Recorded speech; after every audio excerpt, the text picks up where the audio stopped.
Well, the projects are just stacking up, I tell you.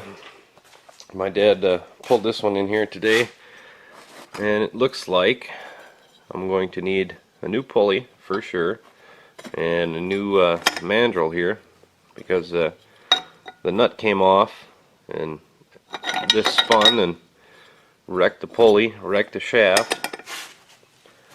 And I mean, the mandrel's fine, but it's just almost the same price to get a whole new mandrel rather than just a shaft and a pulley, so might as well just do that. But I gotta wait on parts for that. And I took the vinyl top off the LTD there, took a look at my rust holes. I didn't make any video of that yet, but that'll be coming up. I'll have to fix that. Still gotta get to my neighbor's house and pick up some more scrap with that. But before I can do that, I have to build some sort of a hitch on the back so I can pull that drag back. What else? Oh, I'm thinking about building a shed, store some of my crap. Somebody mentioned I should make a knife out of a lawnmower blade, and that's actually an idea I had, but I need to get myself a forge, some sort of makeshift forge, so I can pound that flat so I can actually work with it. So I'll be doing that, hopefully, if I get time. And then I've got haying to do out there this weekend. Of course, the Cadillac's still on the back burner. My brother's got to get a transmission for that. Although now he's thinking he's going to get a box truck and convert that into like an RV type thing. So maybe you'll see that if he gets it. I don't know. And then, of course, there's all my other projects I got to get to. But yeah, things are just stacking up around here. Well, I'm stuck waiting on parts for this thing. All I really need is the pulley and a new spindle there. But the price of the spindle was almost as much as the whole mandrel, so I just went ahead and got the whole unit and a new pulley and a nut and everything. I think I might have figured out why it destroyed itself too. I brought home all those lawnmower blades, and my dad picked through them and grabbed some that he thought were good, and he put this one on the center, and it looks okay if you hold it like this, but if you look, that sucker is just bent all the heck.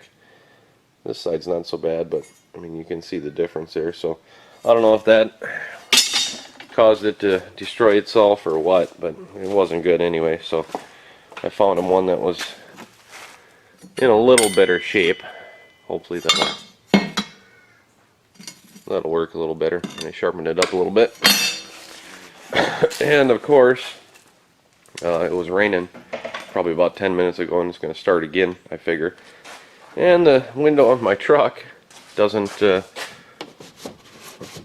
to go up, so I'm going to have to get a new motor for that. Of course, seat's all wet now. I have to let that air out when it stops raining, but I'll pull this door apart after I get a new motor gear and throw that in. Just figures. And might as well, while I got it in here and it's raining outside and I can't do anything out there, might as well throw some Diff fluid at it, change that out if I can find some RTV. Otherwise I gotta go buy some. But I suppose we'll work on the truck today and get some of that done. Well, that trip was a bust. I went to 3 different parts stores and nobody had the window motor gear for this truck in stock, of course. So I guess I'll have to just order it online, pay half the price, and wait a little bit for it. They wanted, I think, 20-something bucks for it, and I'm sure they'll tack on tax, or I can get it online for 10. So next time I order parts, I'll just throw that on there. And I asked them if they had any brake cleaner, so I could fill up my little spray can there by the gallon. But nope, they don't carry that either. All 3 stores, none of them had it. But I did manage to find some RTV, so I can do that Diff fluid at least. The one thing they're good for, I guess. So I guess I'll crawl under there and do that, and in the meantime I'll just push that window up and tape it or something, I don't know, so the rain don't get in. But we'll get that rear end done first. Well, here we are under the truck, and this should be interesting because we've had this thing since 08, 09, something like that. And I've never touched it, and I don't think the previous owner ever did either. So let's pop that cover off and see what comes out.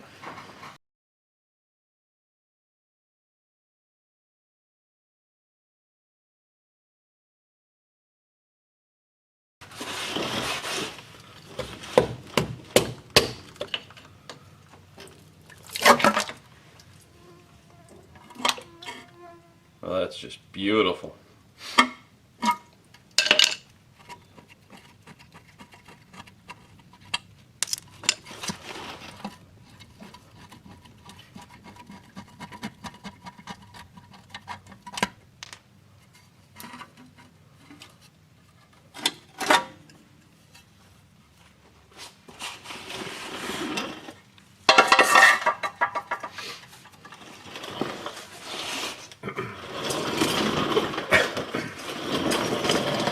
Tell you, I wish YouTube had smell-o-vision, but it's actually not as bad as I thought it might be. So we'll let that drip, and then I'll clean her all up, and we'll put the cover back on with some RTV and fill the fluid back up. Well, I've got the sealing surfaces cleaned up and went ahead and put my RTV on there. Not pretty, but it will seal.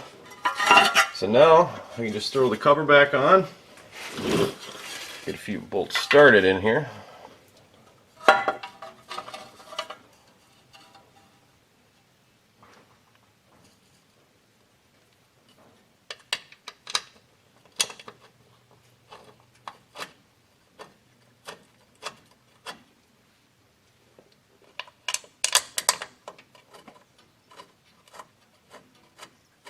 And now I'll finish putting the rest of the bolts in and let it set up for a while and come back and go ahead and fill her up after it's all set up.